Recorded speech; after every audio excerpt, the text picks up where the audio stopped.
Alhamdulillah kita bertemu kembali Alhamdulillah. untuk melanjutkan pembacaan kita terhadap buku Risalah untuk Kaum Muslimin karya Profesor Dr. Syed Muhammad Naqwi Al-Attas. Pada pertemuan di Kamis yang lalu kita sudah sampai menyinggung masalah warga negara, keadilan, dan ilmu. Kita ulang sedikit di masalah ilmu yang awal kita sudah masuk sekilas. Apabila kita renungkan keadaan manusia ini demikian, maka sesungguhnya lah benar bahwa syarat utama bagi menegakkan keadilan itu adalah ilmu.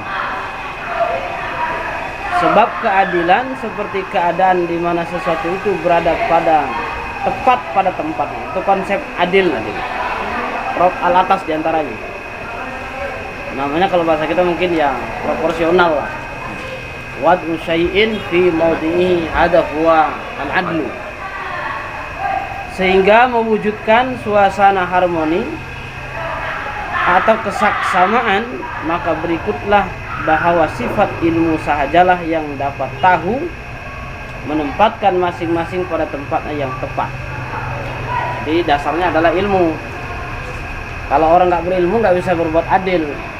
Maka nanti orang yang berilmu tentang menegakkan hukum itu namanya hakim. Dia nggak sekedar qadhi ya, dia hakim. Nanti kan ada hadis itu ya, idza hakamal qadhi. Qadhi huwa alladhi yaqdi qada'an. Satu keputusan. Wa qada rabbuka. Nah, Plato pernah menarik perhatian dengan menyatakan bahwa untuk seseorang menjalankan tugasnya dengan sempurna dalam sesuatu bidang kehidupan, maka perlulah dia mempunyai ilmu yang lengkap pula mengenai bidang itu. Seorang doktor atau jurutera, juru tulis misalnya, tentulah dikehendaki menempuh beberapa banyak tahun pelajaran dan latihan dan ujian sebelum dapat tugas-tugas kedoktoran dan kejuruteraan itu dia manahkan kepadanya. Yang jadi juru tulis, kemudian bendahara, sekretaris, kemudian ada yang dia ilmu kepolisian sendiri, ada ilmu ini, ada ilmu yang lain, dia harus ada ilmunya. Dan itu kata beliau tidak sehari dua hari, bertahun-tahun. Di sini betul juga nih kata Mas Plato. Baik. Selang demikian, aneh sekali bahwa dalam mengamanahkan tugas yang terpenting dalam kehidupan masyarakat, yaitu tugas memimpin, ini yang terpenting. Karena kita berbicara tentang warga negara. Ya. Tiada pula sekali-kali diperlukan bagi seseorang itu menempuh pelajaran, latihan dan ujian yang khusus yang akan dapat membimbingnya ke arah peringkat keahlian memimpin masyarakatnya. Jadi memimpin itu butuh keahlian. Jadi nggak boleh sembarangan memimpin. Dan nggak semua level orang bisa dikasih satu bentuk kepemimpinan. Ada yang bisanya dia menjadi polisi. Taruh dia ke satpam, demam lah dia. Ada yang nggak layak jadi polisi, contohnya jadi satpam aja. Memimpin keamanan pesantren istilahnya.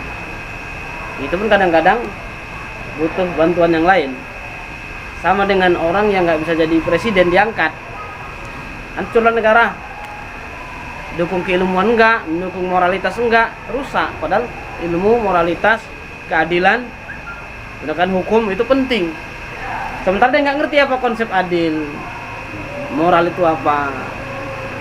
Yang tahunya ya yang ada di dalam kepalanya.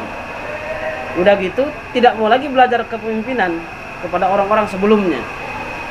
Itu juga bahaya. Makanya seperti kalau kita ya ini sempurna memang. Khilafah Rasyida itu kan dia selalu melestarikan apa yang pernah ada di khalifah sebelumnya dan melakukan hal yang belum dikerjakan untuk seterusnya. Kalau kita kan enggak, menghujat yang sebelumnya, enggak mengerjakan yang berikutnya, akhirnya rusaklah. Makanya dia bisa memenjarakan presiden sebelumnya, padahal itu sudah selesai. Akhirnya fokus dia mengurusi kasus sebelumnya, enggak maju-maju, padahal udah mau 3 periode ya kan, misalnya. Dan dalam soal inilah tertumbuh punca yang mengakibatkan ya, sebab yang asal usul ya, yang mengakibatkan terdapatnya kezaliman dalam masyarakat. Justru karena yang memimpin tiada mempunyai ilmu yang dapat memberitahu kepadanya tempat yang tepat bagi tiap sesuatu dan layak bagi tiap seseorang. Ya, ini kan. Nanti dia milih stafnya pun nggak bisa, karena dia nggak ngerti ilmunya. Terakhir apa yang sering dibilang sama dai-dai kita namanya ABS kan, asal bapak senang, laporan aja istilahnya itu. Kalau sama Khalifah Umar kan nggak laku begitu, laporan aja tanpa ku cek, mana mungkin aku percaya begitu kan. Kalau kita yang bilang sudah laporan, ada mantap ini. Apalagi laporannya dari WA ya kan. Bisa itu harus dicek itu. Maka dengan ini pula nyatalah bahwa yang dikatakan kezaliman itu adalah, ini dia lawan adil. Beliau langsung mengontrakan dengan keadilan tadi itu. Misalkan kezaliman adalah keadaan di mana orang-orang diberikan tanggung jawab, tugas dan amanah yang tidak layak baginya masing-masing. Enggak cocok di situ, kasihnya ke situ. Enggak cocok di sana, kasihnya ke sana. Itu namanya zalim. Karena kedudukan dan bawaan dirinya tiada memadai bagi sifat tanggung jawab, tugas dan amanah yang diberikan kepadanya itu. Kita lihat juga di sini betapa kerapnya pertalian antara faham-faham ilmu, tugas dan tanggung jawab dengan negara dan masyarakat. Oh, hebat nih. Ini dalam ini tilikan beliau ini. Jadi ada keterkaitan yang erat antara ilmu, tugas, tanggung jawab dengan negara dan masyarakat. Masa bilang saya nggak tahu, kan susah itu. Pak, ini terjadi sana Pak. Oh, saya nggak tahu, itu bukan urusan saya. Wah, repot kalau begini nih. Dan berdasarkan kepada paham-paham inilah juga maka timbul sistem-sistem pelajaran dan pendidikan, undang-undang dan hukum. Makanya dalam istilah kita itu kan beda kan, undang-undang antara konun dengan apa itu? Dustur. Tapi bedakan. Ya, ada konun cenderung dimaknai hukum, undang-undang erat dimaknai dengan ya apa namanya, dustur, undang-undang. Dan akhlak yang semuanya diharapkan dapat memupuk dalam diri seseorang warga negara itu apa yang digelar budi pekerti. Ini kemarin yang kita sedikit singgung, budi pekerti. Ini masih bahasa Melayu kental, budi pekerti. Anak-anak sekarang udah nggak ngerti tuh. Budi pekerti udah banyak nggak ngerti. Kalau dulu pelajaran SD masuk di kurikulum pelajaran budi pekerti. Wah iya, sekarang karakter building, sok ke Inggris-Inggrisan. Yang dijelaskan juga nggak ngerti, yang dijelaskan juga nggak paham, susah. Semua paham-paham seperti inilah yang sebenarnya menjadi dasar falsafah humanisme Barat. Tapi maksud beliau ini adalah ilmu, tugas, tanggung jawab, nanti keadilan tidak dalam konteks Islam. Jadi mana adil di masyarakat Barat itu sudah didistorsi, rusak. Memang mungkin kita bangga ya lihat ada anak-anak mencela Nabi Muhammad ditangkap polisi, kita senang kan? Itu di Barat loh. Di Amerika misalnya ada yang mencela Rasulullah, itu ditangkap langsung. Kalau dia Kristen, ditangkap itu adil? Belum tentu, lihat dulu. Enggak serta-merta itu justice, keadilan, enggak. Karena emang undang-undangnya mengatakan begitu. Siapapun yang mencela agama Kristen, yang Muslim, tangkap juga. Baru kita bilang, kayaknya adil nih. Belum tentu. Woi.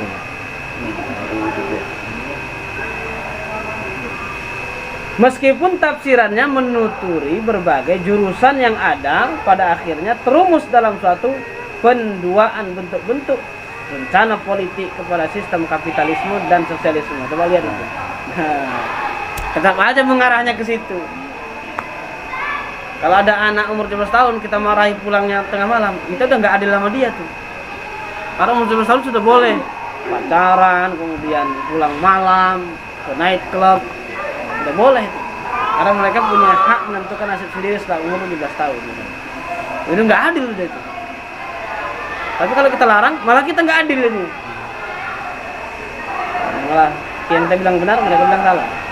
Namun demikian, kita harus jangan lupa bahwa dasar humanisme itu sama untuk kedua sistem politik barat yang keduanya berintisarikan paham-paham manusia, negara, dan dunia semata-mata sebagai suatu kepercayaan teguh yang dianggapnya seakan-akan agama jua.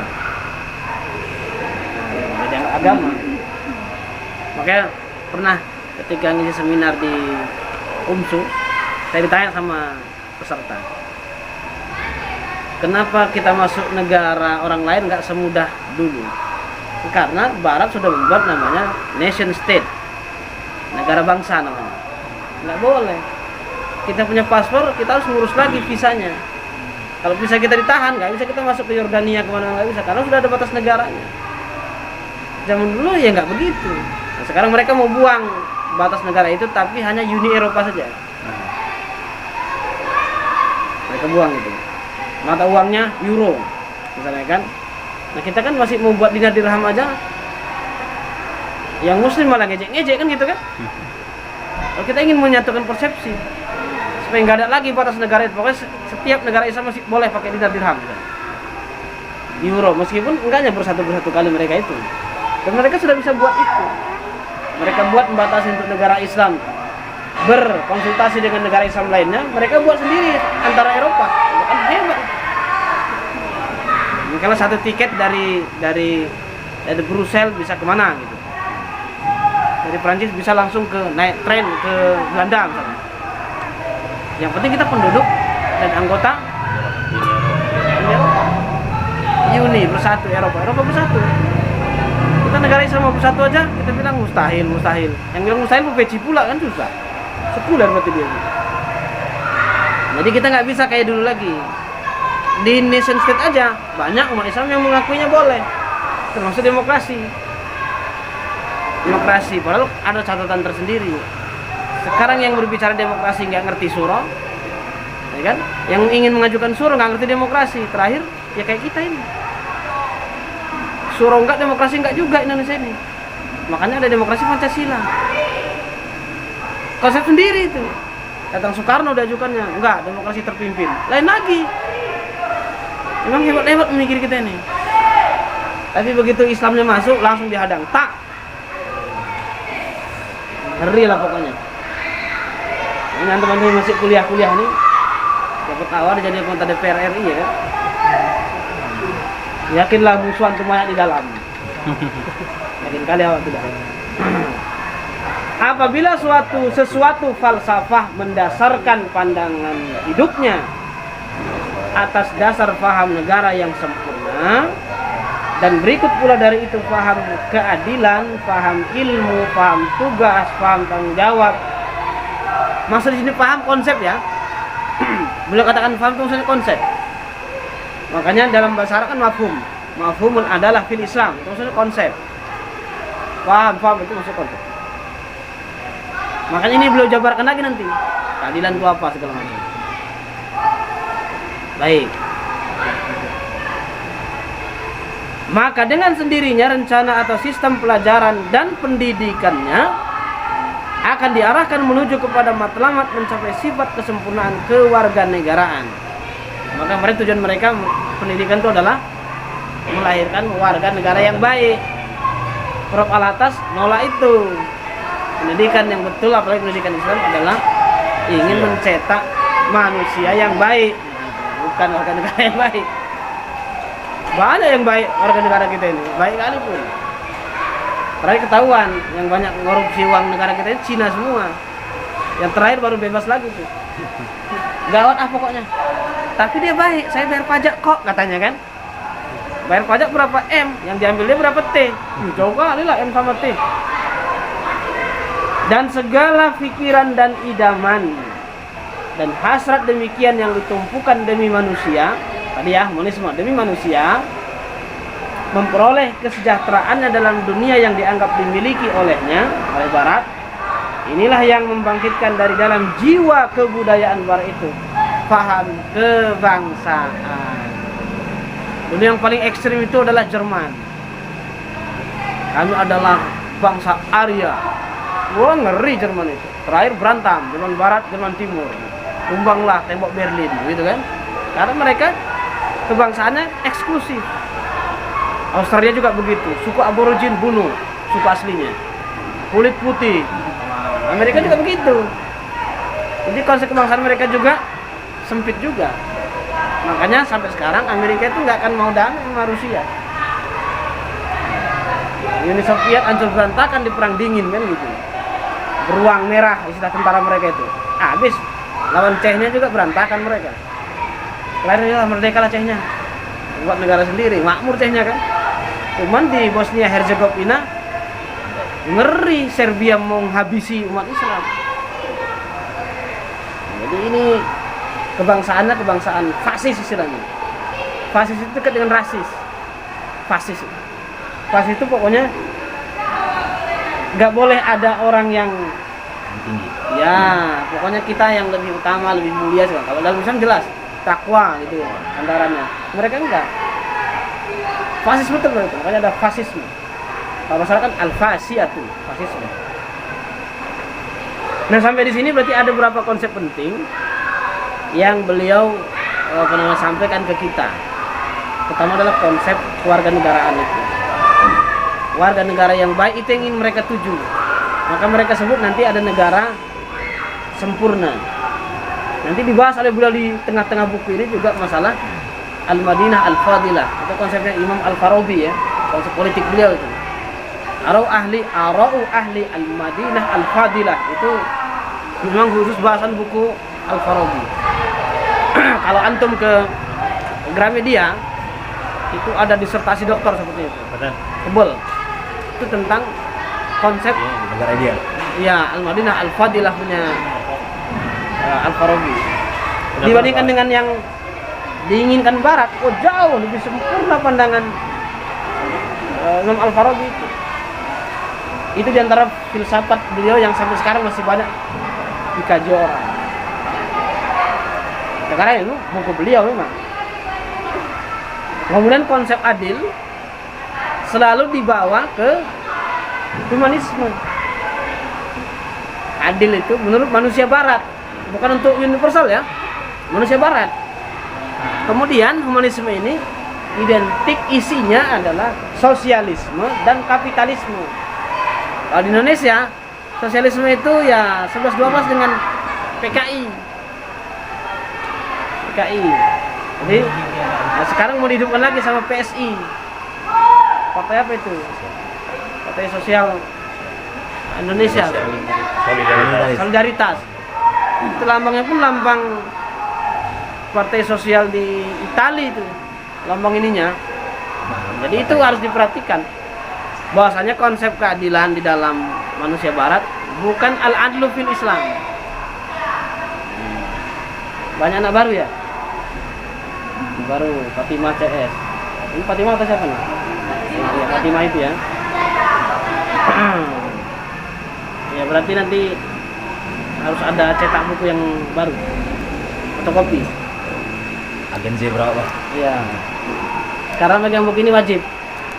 Siapa yang nggak megang berdosa. Karena wajib ya.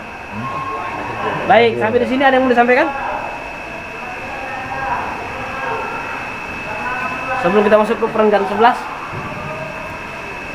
dari Saja Maya mungkin. Ini yang 11 agak ringkas ya. Agak. Ya, nanti yang ke-13 mulailah keluar ayat-ayatnya. Terus keluar ayat-ayatnya. Itu menarik betul tuh. Wah, mantap lah pokoknya. Makin ke dalam makin keren. Ada saja Mai? Sila. Sila. Boleh nggak apa? Di awal-awal perempuan sekolah itu dia. Oh, awal-awal ya? Siap. Ya. Hmm. Dan mereka insafi betapa perlunya sumber-sumber kepercayaan yang khusus harus didapat untuk menyediakan keilmuan semangat dari menangkis dan menentang serangan-serangan pencerobohan dan berbagai informasi. Jadi pertanyaannya itu di saat ini tuh apakah itu Islam itu sudah sampai kepada para filsuf-filsuf zaman dulu kan? Mereka kan mencoba memikirkan alam ini siapa yang menciptakan, terbuat dari apa. Itu bisa datang pemikiran seperti itu apakah melalui pendengaran yang mereka sebelumnya sudah pernah dengar dari atas-atasannya, atau itu muncul aja inspirasi gitu kepala mereka gitu. Dan mereka ini sebenarnya hidup di zaman naga apa gitu. Wah, ini dia. Baik, sudah mau memang dia Prof Alatas itu selalu mengaitkan barat dengan sebelumnya. Maka biasanya kalau sudah mengulas barat, ini juga harus kita catat, beliau selalu mengaitkan dengan Yunani, Romawi. Nah, saya baru ingat itu. Jadi Romawi itu nanti muncul istilah konsep apa namanya Helenisme. Yang Romawi itu. Helenisme ini yang mempengaruhi Kristen. Jadi perkawinan antara Romawi campur-campur dengan Yunani jadi Helenisme. Monggo, agak geser sedikit. Soalnya sebentar, ini lagi live. Mendingan antum di sini atau antum di sana. Boleh. Asal jangan naik sepeda aja lah. Ya. Jadi di sini disebutkan mereka insafi betapa perlunya sumber-sumber kepercayaan. Kalau di buku baru halaman 22. Sumber-sumber kepercayaan yang teguh harus didapati untuk menyuburkan keulungan semangat bagi menangkis dan menentang serangan-serangan serta pencerobohan-pencerobohan hebat yang dilakukan terhadapnya oleh bangsa-bangsa Farsi dan lain yang memenuhi perbatasan negara mereka. Jadi, kita ingat peradaban yang lama itu apa saja? Persia sudah ada. Romawi sudah ada. Apakah ketika Persia dan Romawi berkembang Yunani sudah mati? Belum, tapi sekarang masih ada Yunani. Tapi peradabannya berbeda. Peradaban seni dan filsafat itu berkembangnya di Yunani. Peradaban hukum itu di Romawi. Berbeda nih. Makanya ada hukum Hammurabi itu punya orang Romawi. Hammurabi hukum. Sekarang ada nanti di Persia itu lain lagi. Sistem perang hebat Persia itu, meskipun menyembah api ya. Nah, karena Yunani ini sibuk agak seni, vulgar, hukumnya ada di Romawi, kemudian konsep perangnya adanya terbaginya bisa di Persia, mereka kan takut juga. Terutama serangannya sama, serangan pandangan hidup itu mereka takut. Maka sampai sekarang Yunani kan terkenal sendiri aja Yunani itu. Sempat kolaps ekonominya kan. Tapi sendiri dalam negeri, hebat juga Yunani itu. Karena mereka merasa kami ini keturunan dewa-dewa. Keturunan dewa. Dan orang Persia sama. Kami keturunan dewa-dewa juga. Coba bayangkan itu. 25. Romawi juga begitu, sama aja sebenarnya. Dewa juga. Tapi yang paling kuat mitosnya Yunani. Nah, kemudian mereka kan perang peradaban itu. Makanya yang nggak pernah berhenti berperang setelah pasca Yunani itu adalah Persia Romawi. Datang Islam. Islam berharap Romawi menang. Karena Romawi Kristen. Kalah. Tapi kan dalam surah Ar-Rum disebut lagi, coba ada surat Romawi khusus. Rum itu, Gulibatir Rum. Romawi ya pernah dikalahkan sama Persia, tapi kan Bibit Isinin. Mereka kan perang lagi dan akan menang Romawi. Itu menangnya double. Menangnya Romawi melawan Persia sama dengan saya lupa perang apa itu. Jadi menang umat Islam itu menangnya double. Karena Romawi, Kristen masih dianggap bagian ahli kitab, makanya umat Islam seneng. Terakhir berantem juga Islam dengan Romawi karena beda konsep pandangan hidup. Gempurlah habis. Jadi dalam sekian tahun Islam sudah mengalahkan 2 imperium besar, Persia dan Romawi. Tahun 8 apa Hijrah apa berapa itu? Atau tahun kayak yang paling dasar hancur itu kan zaman khilafah Umar bin Khattab, hancur itu Persia itu. Tapi kan doa Rasulullah makbul. Ketika Khusraw itu kan menolak surat itu, nanti akan dicabik-cabik ke kerajaan Persia itu, tidak akan ada penguasa lagi setelah hancur. Anak yang perempuan naik kan, itu luar biasa di situ. Jadi mereka pengen itu. Maka orang-orang Yunani menampilkan tuh filosof-filosofnya. Kita sebut kemarin diantaranya Thales misalnya, bahwa awal kejadian adalah air misalnya. Ada nanti dibantah sama yang lain, enggak, uap. Ada yang bilang air, ada yang bilang api. Kayak Avatar terakhirnya, menguasai 4 dunia ya kan, udara, air, api, tanah gitu kan. Apakah itu dari wahyu? Enggak. Jadi mereka pakai akal murni. Itu namanya, kalau istilah Buya Hamka itu, kita bisa mengenal Tuhan dari alam. Kalau dalam konsep novelnya Hayy Ibnu Yaqdhan itu, ada seorang anak yang tinggal di hutan, dipelihara oleh serigala. Besar juga, dia mengenal Tuhan juga. Kenapa? Alam ini memberikan ya inspirasi. Apalagi kalau dalam Fatrah Minar Rusul, gimana tuh menemukannya itu? Nabi Ibrahim saya sampai dia, wah hada rabbi walama afala qala la uhibbul afilin. Itulah sebut dengan kontemplasi. Dari situ juga lah filosof Yunani itu mendapatkan itu, kayaknya air nih. Tapi masih kayaknya muncul teori, nama teori asal mula kejadian alam. Dibahas lagi sama filosof Islam, Ghazali. Sebelumnya ada Ibnu Sina, Al-Farabi, Al-Kindi. Dia mengatakan, kayaknya betul yang dibilang filosof Yunani itu. Nah ini ikutlah ini. Terutama yang 2 itu, Al-Kindi sama Al-Farabi. Maksudnya Ibnu Sina. Terakhir mereka mengingkari hasrul ajsad. Jasad ini tidak akan dibangkitkan lagi. Dihajar sama Imam Ghazali. Kufur ente kalau mengatakan begitu. Bukan takut jadinya. Kata orang di Burang, Ghazali menghancurkan filsafat. Padahal dia nggak paham juga filsafat Imam Ghazali. Yang betul itu Ibn Rus. Ibn Rus padahal menguatkan apa yang dikatakan Imam Ghazali. Nah yang gini-gini ini itu muncul dari pemikiran. Ya kontemplasi filosof Yunani. Maka sampai ada mengatakan jangan-jangan, kata mereka nih, jangan-jangan Sokrates itu nabi, jangan-jangan Plato itu nabi. Cuman kan agak jauh sedikit lah. Karena terutama nanti ke belakang kan Sokrates, Plato, Aristotle mengatakan Tuhan kami 55. Loh kan susah jadinya. 55. Loh gimana 55 Tuhannya? Maka dia buat istilah sendiri, unmoved mover. Yang tidak bergerak tapi bisa menggerakkan yang lain. Nah, kayaknya Tuhan tuh, kayaknya kan susah. Jadi bukan akidah tauhid. Itu kontemplasi mereka. Karena nggak mungkin lah orang yang didasari dengan mitos bisa menghasilkan tauhid, nggak mungkin. Mitos itu besar, Yunani itu besar. Kami tadi mengatakan Siddhartha Gautama kayaknya nabi.